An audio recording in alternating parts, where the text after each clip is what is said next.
A bit of reef up there.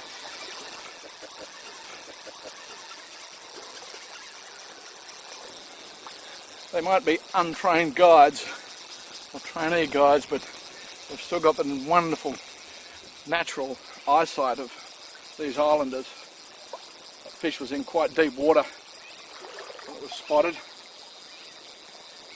I've seen quite a few, but they've been spooky, not eating, following the fly, looking at it.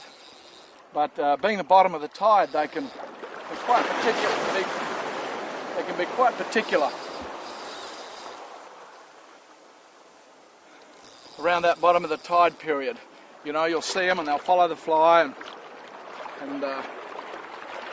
peck at it and look at it. But it's a difficult time. Right now we're on slack water and we're about to move to another flat, I believe. It's a slightly better fish.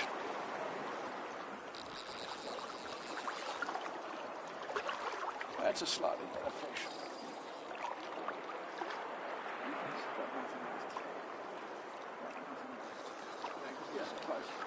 You should just lift up and hold still.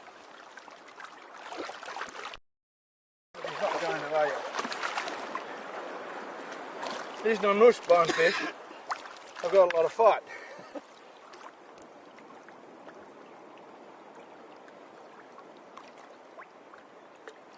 There we go. How's that? That's a nice fish. Thank you, guys. These sorts of images can show the world what Nonouti has to offer. Ha-ha! Go, Mr. Bonefish. See you later. Oh, yeah, get in the water.